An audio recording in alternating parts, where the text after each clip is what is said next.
warahmatullahi wabarakatuh. Perkenalkan, nama saya Afiat Mahesa dengan NIM E1C0212 kelas 6C yang akan menjelaskan mengenai prinsip kerjasama dan implikator menurut Grace yang digunakan dalam percakapan kita sehari-hari. Menurut Grace, prinsip kerjasama adalah dasar untuk kita bercakap dalam kehidupan sehari-hari.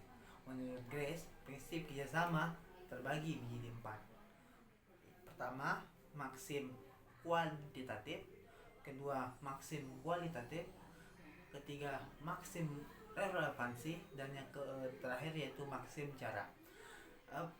Maksim kuantitatif adalah maksim yang harus sesuai dengan urutannya, atau bisa bilang jangan berlebihkan, jangan terlalu disingkat. Intinya sesuai dengan kaidah kebahasaan yang digunakan. Sedangkan maksim kualitatif yaitu maksim yang terdiri, terstruktur, sistematis, dan diikuti dengan struktur percakapan sehari-hari. Dan yang ketiga yaitu maksim relevansi, jelas, yaitu maksim yang relevan, terstruktur, sesuai dengan arah pembicaraan dari pembicara. Jika kita bilang selamat pagi, kita harus membalas dengan pagi. Nah, seperti itulah contoh dari maksim relevansi.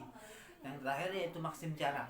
Maksim cara ini adalah maksim yang padat, singkat, tidak bertele-tele, isinya sesuai dengan apa yang ditanyakan oleh pewawancara atau pewawancara.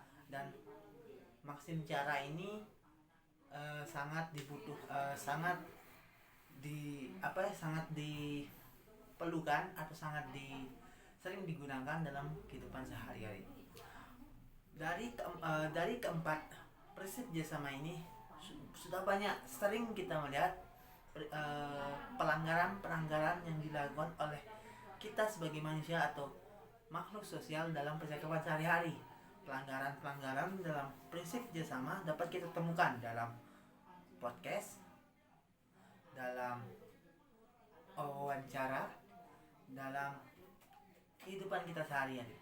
Oleh sebab itu, kita sebagai manusia harus bisa menerapkan prinsip kerjasama ini. Selanjutnya saya akan menjelaskan dengan menjelaskan tentang implikator percakapan. Implikator adalah makna tersirat yang disampaikan oleh pewawancara kepada narasumber.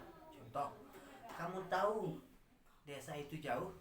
Tidak, yang saya tahu cuma kamu. Nah, itu adalah maksud dari penjawab. Itu adalah dia ingin bercanda dengan penanya bahwa dia ingin tahu kamu saja. Nah, itulah sesimpel itu tentang implikator percakapan. Dan implikator percakapan ini ditemukan sesudah melanggar dari prinsip kerjasama tersebut. Jadi jika tidak ada pelanggaran dalam prinsip kerjasama yang tadi saya jelaskan, maka implikator percakapan tidak akan terjadi. Karena prinsip kerjasama dan implikator mereka terkait atau terhubung, dan menunjukkan bahwa implikator adalah hasil dari pelanggaran yang keras dalam prinsip kerjasama. Kesimpulan yang saya dapat sampaikan pada hari ini mengenai analisis mengenai prinsip kerjasama dan implikator menurut Grace adalah